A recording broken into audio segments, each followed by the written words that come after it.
lo gua gitu loh. Nggak ada yang peduli ya. Kamu mau dandan model apapun, pakai baju model apapun nggak ada masalah. Dan laki-laki kan suka kayak gitu loh. Jadi laki-laki kan suka yang bisa digawa kondangan gitu kan. Jarang laki-laki itu kalau bawa ceweknya yang nggak bati pokro itu mereka pede itu jarang. Tapi kalau perempuan lihat laki-laki gimana pun kalau cinta ya cinta. Bukannya saya membela perempuan ya. Ya memang saya perempuan kan selalu benar. Tidak, saya bercanda. Maksud saya adalah walaupun ada yang di sampingnya, tapi kan ada yang lebih semok lagi kan laki-laki lebih mencari yang lain lagi. Tidak semua. Ingat, jangan diedit video saya. Ntar diedit-edit malah saya dibilangnya menghina laki-laki. Saya tidak menghina laki-laki. Kebanyakan kementokan. Jadi kebanyakan laki-laki seperti itu. Kalaupun tidak, itu karena imam impronnya itu kuat. Jadi kalau yang nggak kuat ya nggak ada yang salah ya. Memang laki-laki ditakdirkan seperti itu dan perempuan ditakdirkan seperti itu. Kita tidak bisa bicara seolah-olah saya mau sabda Pandita Ratu. Saya tidak berani mengatakan apapun atau komen apapun. Cuman saya selalu mengingatkan kaum Hawa. Khususnya saya sendiri. Kaum saya sendiri ya. Tidak salah kan saya mengingatkan kaum saya sendiri. Tapi kalau kaum saya sendiri tidak mau diingatkan ya terserah. Saya sudah berkali-kali ngomong. Ini bukan kalian. Ini saya pribadi. Pengalaman saya pribadi saat saya jadi janda. Saya itu pernah bawa laki-laki ke Hong Kong. Saya sudah menikah dia. Di Jakarta. Saya bawa ke Hong Kong sini dengan niatan agar dia bisa apply Hong Kong ID. Saya menikah sama dia. Kita butuh waktu untuk semua itu mempersiapkan Yapsik Cingming, Deci Cingming saya untuk semuanya. Dan saya pekerjakan dia di Makau. Dan di Makau, dengan gaya dia yang kaya, pakai jas, ganteng,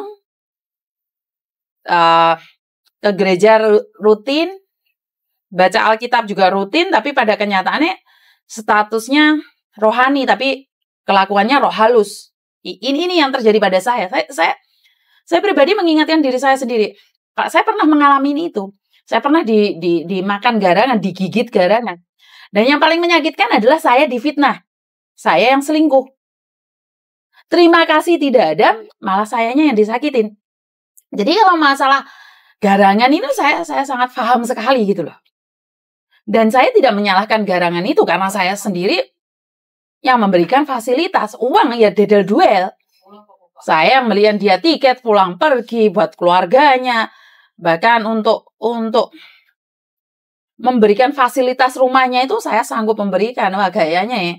Karena saya waktu itu masih kinyis-kinyis, masih muda ya, umur 30-an lebih, jadi janda ya, otomatis kan laki-laki mana yang tidak tertarik, gayaku.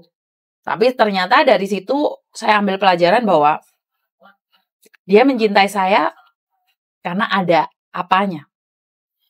Bukan apa adanya. Bahkan keluarganya pun sampai sekarang rekamannya yang menghina saya, menjatuhkan saya, itu masih ada di HP saya. Kenapa saya tidak buang? Ini agar mengingatkan diri saya sendiri. Bahwa jangan mudah percaya dengan laki-laki. Dari situlah saya belajar untuk tidak terpesona dengan laki-laki manapun yang tiba-tiba datang sebagai pangeran mengatakan cintanya pada saya. Hari gini ada pangeran datang. Ngimpi kali saya. Jadi saya lebih baik berpikir bahwa saya akan lakukan yang terbaik semampu saya buat keluarga saya. Iya, saya pernah melakukan kesalahan itu dan saya mengakuinya pada suami saya dan suami saya bisa memaafkan. Suami saya juga melakukan kesalahan dan saya bisa memaafkan ya kenapa tidak gitu loh. Jadi sekali lagi saya mengingatkan pada kalian ini sebenarnya saya lagi mengingatkan diri saya sendiri. Ada yang salah dengan diri saya sendiri karena saya merasa sok cantik, sok gaya dan saya pribadi merasa sok butuh perhatian dari laki-laki lain yang ternyata memang cuma modus saja, memang cuma butuh uang saya saja. Ini tidak bercanda loh Mbak. Giliran uang dikirim itu cintanya setengah mati. Baik keluarganya, adik-adiknya. Telepon saya dengan cinta dan kasih sayang. Tapi ya benar, memang uang bisa merubah segalanya. Saat saya ngetes mereka, saya nggak kirim uang ke mereka, kata-kata mereka menjadi racun buat saya. Jadi ya udahlah, saya cuma sadar buat kalian yang memperjuangkan laki-laki untuk datang ke Hong Kong dan pada akhirnya kalian ditinggalkan, ya koreksi aja. Mungkin Tuhan punya rencana lain atas hidup kalian, tapi jangan sampai itu terjadi untuk berulang kali, karena kalau dulu saya nggak ada yang mengingatkan ya, karena saya sendiri. Siapa yang ngingetin saya zaman-zaman dulu? Saya masih punya uang, saya masih sombong, bisa dibilang masih kurus, cantik.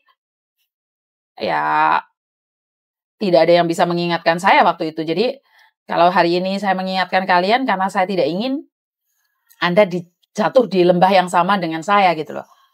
Buat teman-teman yang lainnya, semoga sukses selalu.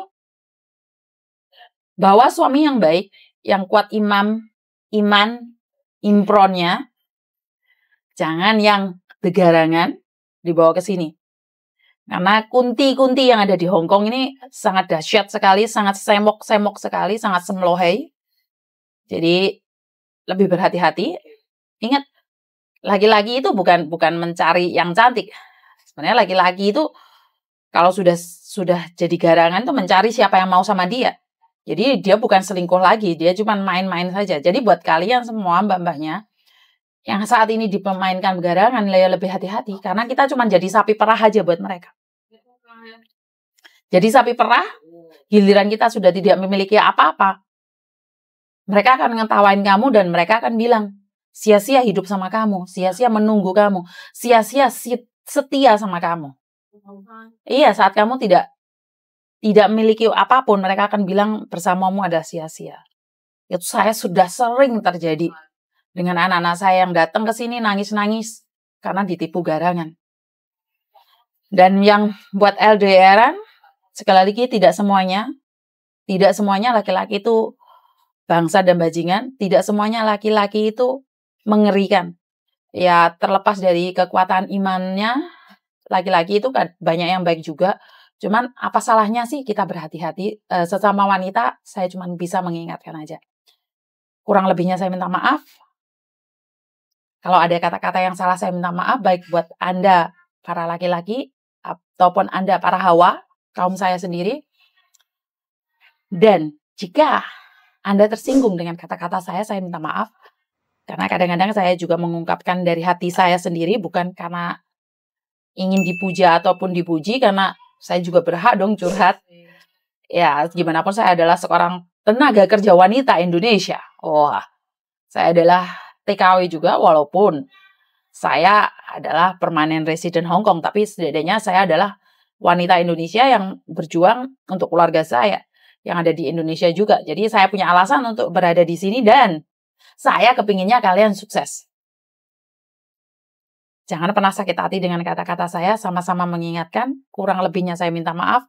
Wassalamualaikum warahmatullahi wabarakatuh. Berkat Tuhan mengalir atas kita semua. Semoga semua makhluk bahagia dan wassalam.